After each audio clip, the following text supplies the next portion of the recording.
O programa que será exibido a seguir é de total responsabilidade de seus produtores e idealizadores. Boa noite, vamos aos destaques do Jornal da Fonte. Jogo da seleção brasileira muda a rotina do goianiense e servidores da Prefeitura de Goiânia aproveitam para fazer manifestação contra os gastos com a Copa do Mundo. Lixo volta a ser problema nas ruas da capital. E ainda, já comprou presente para o Dia dos Namorados? Especialista recomenda atenção para não sair no prejuízo. Hoje é terça-feira, 3 de junho de 2014 e o Jornal da Fonte já está no ar.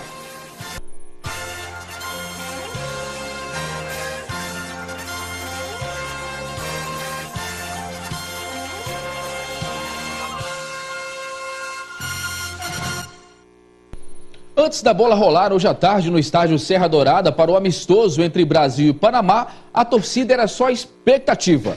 Não faltou animação entre os torcedores da seleção. O dentista Lúcio Monteiro optou por uma vestimenta, digamos, mais original, que demorou 4 meses para ficar pronta. Fantasiado de Fuleco, o mascote da Copa do Mundo, ele pretende dar sorte à seleção brasileira. Vou assistir o jogo de Fuleco, levar alegria para a moçada e inspirar os jogadores, fazer aquele futebol arte, alegre, né, e golear o Panamá. Antes do jogo, o que o povo queria mesmo era arriscar o placar. Não sei, uns 10. Eu arrisco 2-0, 2-0. O placar do jogo vai ficar 3-0 para o Brasil. Este é o penúltimo amistoso da seleção, mas para o goianiense que não irá a um jogo da Copa, o evento já é um privilégio. O Brasil voltará a jogar na próxima sexta-feira, no último amistoso contra a Sérvia no estádio Morumbi, em São Paulo. Já que nós não conseguimos comprar os ingressos para ir até uma cidade que vai sediar a Copa, nós não poderíamos perder essa oportunidade desse jogo aqui em Goiânia, ainda mais com a família toda, né, que estamos todos juntos e vamos lá, vamos torcer para o Brasil. Mas tinha também torcida contra o Brasil. Esta família veio do Panamá apenas para o jogo e garantiram que, mesmo sendo minoria, estavam preparados para gritar.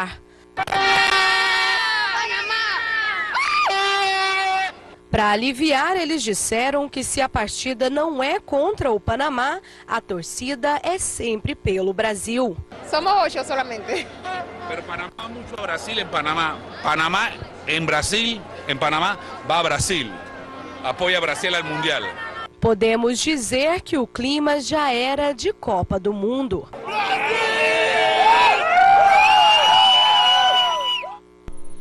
E o resultado do jogo entre Brasil e Panamá agradou bastante os torcedores. O placar terminou 4-0 para o Brasil, com direito a um gol de falta do Neymar, passe de calcanhar dele, ele sobrou no jogo. E sobre o policiamento, a Polícia Militar afirmou que a desocupação do estádio acontece sem nenhum problema. As viaturas da PM já estão posicionadas em terminais e plataformas de ônibus. Sobre o trânsito, até o momento, as avenidas 88 e Fuad Seba estão fluindo bem. Mas a tendência é que tumultue um pouco, visto que 26 mil torcedores estiveram no estádio. Fica então o aviso para quem for passar pelo local. Um incêndio de grandes proporções movimentou o Corpo de Bombeiros desde a noite de ontem até a manhã de hoje. Segundo o Corpo de Bombeiros, o fogo só foi controlado durante a madrugada e hoje de manhã eles ainda faziam um trabalho de rescaldo. 600 mil litros de água foram utilizados em mais de 16 horas de trabalho do Corpo de Bombeiros para conseguir controlar o fogo nesta loja de doces na Avenida Anhanguera. O fogo teria começado por volta das 6 horas da tarde desta segunda-feira. O fogo propagou com muita rapidez. Quando o bombeiro chegou, já estava bastante avançado a propagação. Então nós não sabemos como foi que iniciou. O fato é que a propagação ela é muito rápida, muito por conta das características dos estabelecimentos aqui de Campinas. A região de Campinas é uma região bastante antiga, edificações com instalações elétricas antigas, edificações que favorecem a propagação de chamas por não ter compartimentação. A maioria dos estabelecimentos não tem laje e isso favorece a propagação de calor através de massas de convecção que sobem e começam a caminhar, levando consigo calor e incendiando novas áreas. 4 lojas grandes e outras pequenas foram atingidas. Uma delas chegou a ruir. Funcionários ainda pela manhã tentavam salvar as mercadorias. ninguém se feriu na ação. Dos 90 bombeiros que trabalharam aqui, todos estão em boas condições, nenhum sofreu nenhum ferimento, muito embora a ocorrência tenha sido bastante complexa, tenha tido colapso de estrutura aí durante as nossas operações, mas todos os bombeiros estão em segurança sim. Tivemos um caso de intoxicação de uma pessoa que estava do lado de fora fazendo retirada de material e acabou respirando um pouco de fumaça, mas foi intoxicação leve. E veja a seguir, lixo volta a ser problema em Goiânia. Continue conosco, o Jornal da Fonte volta já.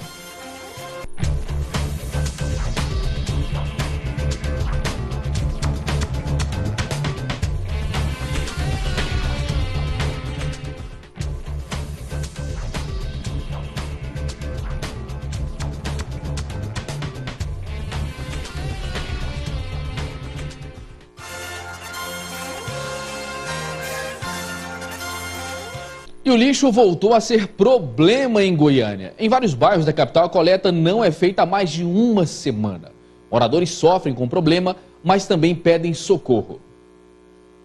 A situação não é a mesma de 40 dias atrás, mas a questão envolvendo a coleta de lixo doméstico voltou a preocupar.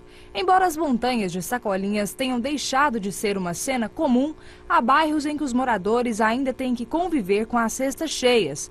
Ou melhor, no caso da dona Terezinha, que improvisou para que o lixo não seja espalhado por animais. Os cachorros não rasgaram, pendurado nas árvores ali, ó.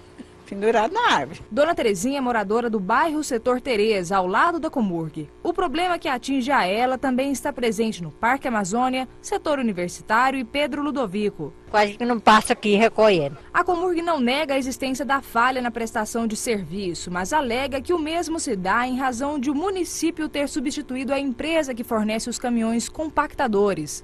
No último dia 27, a Metropolitana Serviços Ambientais teve seu contrato vencido, sendo o vínculo então iniciado com a HL Locadora. Foi uma mudança de empresas, uma empresa que saiu e foi substituída por outra que enviou esse equipamento, e esse equipamento passa por adaptações e revisão, além de a gente fazer o reconhecimento desse equipamento para que seja recebido. Então, nessa transição, houve um pequeno atraso, já que essa frota tem que ficar parada para ver essa revisão, mas as pequenas partes desses setores que ficaram sem a coleta devem ser normalizadas hoje ainda. De acordo com o presidente, o problema será solucionado até esta quarta-feira, sendo que até o final deste mês de junho, a Prefeitura deve passar a fazer uso de veículos próprios. Temos a aquisição aí de 40 caminhões que são da Prefeitura, temos mais outras opções que são de aquisição, alocação com aquisição e que estão em andamento, que nos próximos dias, ainda provavelmente esse mês, a gente já deve ter algum dos equipamentos próprios já trabalhando para a Prefeitura.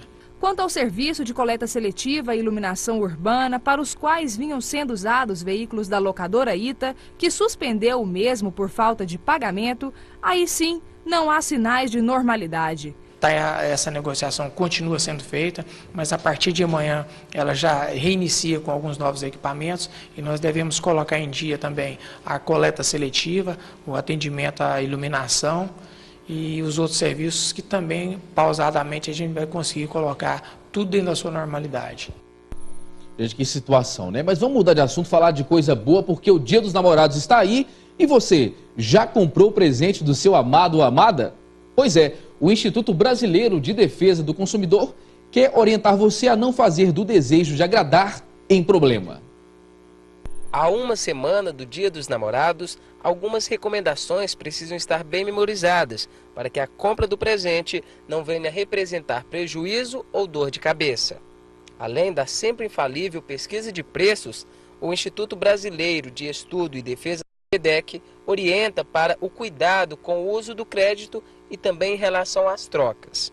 Muitas vezes você faz a aquisição do produto e fala, vou pagar a fatura, e muitas vezes paga a fatura no mínimo. Você já está perdendo, então, dinheiro com isso. Por quê? As taxas de juros cobradas no cartão é muito alta. Então, se ele for fazer a aquisição desse produto, que ele pague, mas pague a fatura total. Ou seja, o que vier na fatura, ele pague, não pague o mínimo. caso esse lojista faça a promessa, fala, ó, estou te vendendo e você pode vir fazer a troca desse produto aqui. É interessante que o consumidor, além de exigir a nota fiscal, que peça então para ficar constando atrás da nota fiscal que o lojista se compromete a então fazer a troca do produto. Isso vai evitar em muito uma dor de cabeça futura para esse consumidor. Quanto às compras feitas pela internet, Rascovitch ressalta a necessidade de ficar atento ao prazo de entrega, a fim de não correr o risco de adquirir um produto que só chegará às mãos da pessoa amada depois da data. Muitas vezes a gente compra e, logicamente, quer dar o presente na data, né, naquela data festiva. Então é interessante que quando você faz a aquisição do produto e fique constando que vai ser entregue antes da data, né, que nem no caso aí 12 de junho, caso ocorra aí o atraso, esse consumidor tem direito a uma indenização. E o Instituto Goiano de Direito do Trabalho promove a 20ª edição do Congresso Goiano de Direito e Processo do Trabalho. O objetivo é buscar reviver temas já tratados em eventos anteriores, contextualizando com a atualidade. Por isso, converso agora com o advogado trabalhista Rafael Lara Martins. Doutor Rafael, boa noite, obrigado por estar conosco, tudo bem? Boa noite, é um prazer. Doutor Rafael, quais são os temas que devem estar em pauta, em evidência nesse evento? São tratados temas diversos do direito do trabalho e processo do trabalho, desde temas bem corriqueiros e que sempre estiveram presentes na programação, como a terceirização, por exemplo, até temas bastante atuais, como a relação jurídica dos altos executivos, dos empregados de alto escalão, digamos assim, se são empregados, se não são. Questões previdenciárias, como, por exemplo, a situação em que muitos trabalhadores se encontram, em que ele é liberado pelo INSS, porém o médico não permite que ele volte, aí a empresa não deixa ele retornar, o trabalhador fica no que nós chamamos de limbo previdenciário, sem trabalhar, sem receber do INSS e sem receber da empresa. Então, os temas são os mais diversos, bastante atualizados e revivendo, mostrando que o direito do trabalho há 20 anos enfrenta algumas questões que ainda não estão resolvidas. Essas questões têm afetado diretamente os trabalhadores? Com certeza, as questões elas afetam tanto os trabalhadores quanto os empregadores por causa da insegurança jurídica que gera. O direito do trabalho, infelizmente, ele ainda é uma grande fonte de insegurança. E o que é que significa essa insegurança jurídica? É a incerteza, você não estar certo de que vai ganhar alguma coisa de fato. Acaba dependendo do sorteio de quando o seu advogado entra, propõe uma reclamação trabalhista, em que juiz que vai cair. Se o juiz interpreta a lei de uma forma ou de outra. Os estudos buscam justamente uniformizar essa interpretação e acabar com esse problema de insegurança. Agora, é uma parceria entre o Instituto Goiano do Trabalho com a Associação dos Magistrados, não é isso? Exatamente. Historicamente, o evento ele é realizado pelo Instituto Goiano de Direito do Trabalho, o IGT, e já há algum tempo temos uma parceria com a AMATRA, Associação dos Magistrados da 18ª Região, que trouxe muita relevância e agregou bastante valor ao nosso evento, e de 3 anos para cá temos também a parceria do próprio Tribunal Regional do Trabalho. O Congresso, ele faz parte do calendário oficial de preparação dos servidores e magistrados da Justiça do Trabalho de Goiás. Um evento como esse, doutor Rafael, acaba sendo importante, porque no julgamento trabalhista, né, está lá a excelência, o juiz, e estão os advogados de ambas as partes, né, do trabalhador e que representa a empresa. E pelo que eu estou percebendo no discurso do senhor, esse evento vai promover um relacionamento entre advogados e também magistrados, o que é salutar até para que um entenda ter um relacionamento um pouco mais próximo do outro. Isso vai acontecer no evento? Não somente entre advogados e magistrados, mas advogados, magistrados, servidores, procuradores do trabalho, que é o Ministério Público do Trabalho, auditores fiscais do trabalho, estudantes, professores de direito do trabalho. É o maior e mais importante evento que nós temos aqui no estado de Goiás sobre esse assunto e realmente, de fato, uma grande oportunidade de um relacionamento interpessoal entre as diversas carreiras, sempre pensando no crescimento científico do direito do trabalho. O senhor falou de um ponto importante, né, dos alunos do direito, é um dos cursos mais procurados, mais requisitados. Temos grandes universidades em Goiânia e uma grande quantidade de cursos, de faculdades que disponibilizam esse curso. O estudante ou a pessoa que quiser participar do meio jurídico, como deve proceder? As inscrições estão esgotadas, então temos mais de 600 inscritos para o evento, então na data de ontem elas já se encerraram, então hoje não é mais possível. É possível se organizar para nas próximas edições participar, e os estudantes e as faculdades têm tanta relevância que a homenagem do congresso deste ano ela é destinada a uma grande e querida professora que nós temos no estado de Goiás, que é a professora Maria Nívia, homenageada pelo Congresso Goiano de Direito do Trabalho, pelo histórico, tanto quanto profissional, mas especialmente pelo trabalho dela como professora, formadora da grande maioria dos alunos que saíram das faculdades de Direito do Trabalho nos quase últimos 20 anos. O senhor gostaria de ressaltar algum tema específico, né, ou alguma palestra específica, não desmerecendo as demais palestras, um palestrante específico vai participar aí desse evento, doutor Rafael? As 10 palestras que temos no evento são bastante relevantes, interessantes. Eu destaco a palestra magna de abertura, que vai ser proferida pelo vice-presidente do Tribunal Superior do Trabalho, o ministro Ives Gandra Martins. E temos ainda, para encerrar o evento, 2 palestras muito legais, uma do desembargador aposentado e membro honorífico do IGT, José Augusto Rodrigues Pinto, que ele vai falar dos 20 anos de Congresso, do crescimento do direito nesses 20 anos de Congresso. O professor Rodrigues Pinto, dos 20 últimos congressos, participou de 18 como palestrante. Então ele é a história viva. E, por fim, a ministra Dora, também ministra do Tribunal Superior do Trabalho, vai encerrar o nosso congresso falando sobre o ativismo judicial, que é um tema muito em pauta, que é o trabalho que o judiciário, ou seja, os juízes, estão fazendo muitas vezes até em substituição aos legisladores, que é quem deveria estar criando as leis. O evento promete pelas palestras, pelo tema, pela relevância. Nós conversamos com o advogado trabalhista Rafael Lara Martins. Doutor Rafael, muito obrigado pelas informações, um bom congresso para vocês, que sejam discutidos os melhores temas e até a próxima. Muito obrigado. Servidores da Prefeitura de Goiânia fizeram uma manifestação hoje na capital contra os gastos da Copa do Mundo. Em alguns momentos, a Polícia Militar teve que intervir com spray de pimenta. Integrantes dos Black Blocs participaram da mobilização. Cerca de 500 pessoas, a maioria servidores do município, saíram da Praça Cívica e seguiram de forma pacífica pela Avenida 83, no setor sul, até chegar no estacionamento do Serra Dourada. Unidos, os protestos do Black Bloc Goiás. Não vai ter amistoso, não vai ter Copa Goiânia. E o protesto dos servidores da educação do município chamaram a atenção e ganhou o apoio da população. Sou a favor dessa manifestação, porque a educação tem que vir em primeiro lugar, né? Depois vêm esses jogos e tudo. Os professores merecem, afinal de contas, através deles que podemos ter um futuro melhor. Os professores do município, que estão em greve há mais de uma semana, querem melhorias salariais e a oportunidade de negociar com o prefeito Paulo Garcia. A gente negocia as pautas, tanto do administrativo, quanto dos auxiliares, quanto dos professores. Porque o prefeito instaurou um caos administrativo na administração de Goiânia e fala agora que não tem dinheiro para pagar os trabalhadores, sendo que nós sabemos que tem super salários na Comurg de até R$80 mil. Então a gente não aceita isso como desculpa.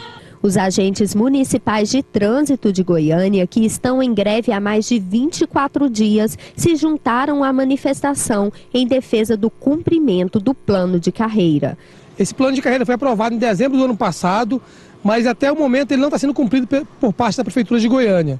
E eles estão aproveitando o jogo da Seleção Brasileira para reivindicar, para mostrar a nossa insatisfação com relação a tudo isso. Os manifestantes chegaram aqui no estacionamento do Serra Dourada exatamente às 4 horas, quando o jogo começou, mas foram barrados pelos policiais e pela cavalaria. E eles agora estão assim, indignados por não poderem chegar até a porta do Serra Dourada.